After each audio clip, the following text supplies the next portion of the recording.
Hi everyone, இன்றைக்கி நம்ம இந்த வீடியோவில் எக்கனாமிக் சைக்கிள் பற்றி தான் பார்க்கலாம். அதாவது பொருளாதாரத்தின் சுழற்சி பற்றி தான் பார்க்கலாம். பொருளாதாரத்தின் சுழற்சி ஒரு ராட்டினம் போன்றது. எவ்வாறு மனிதனுடைய வாழ்க்கையில் சுழற்சி நடைபெறுகிறதோ அதுபோல பொருளாதாரத்திலும் சுழற்சி ஏற்படுகிறது.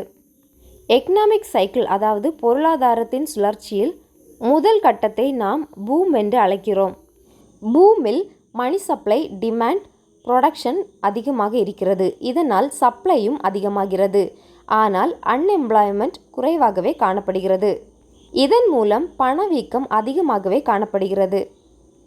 இரண்டாவது கட்டம் ரெசெஷன் அதாவது மந்த நிலை. இவற்றில் மணி சப்ளை, டிமாண்ட் மற்றும் ப்ரொடக்ஷன் குறைவாக காணப்படுகிறது. இதன் மூலம் சப்ளையும் குறைவாகவே காணப்படுகிறது. ஆனால் அன்எம்ப்ளாய்மெண்ட் அதிகமாக இருக்கிறது மற்றும் பணவீக்கம் குறைந்து காணப்படுகிறது. இதனுடைய அடுத்த கட்டம் டிப்ரெஷன் அதாவது முழு மந்த நிலை. இந்த கட்டத்தில் மணி சப்ளை, டிமாண்ட் மற்றும் ப்ரொடக்ஷன் சுத்தமாக இல்லை. இதன் மூலம் சப்ளை குறைவாகவே காணப்படுகிறது. ஆனால் அன்எம்ப்ளாய்மெண்ட் அதிகமாக இருக்கிறது. இதனால் பணவீக்கமும் இல்லை. இந்த நிலையை டிஃப்ளேஷன் என்றும் அழைக்கின்றனர். எக்கனாமிக் சைக்கிளில் நான்காவது கட்டம் ரிகவரி ஆகும். இதை தமிழில் மீட்பு என்கின்றனர்.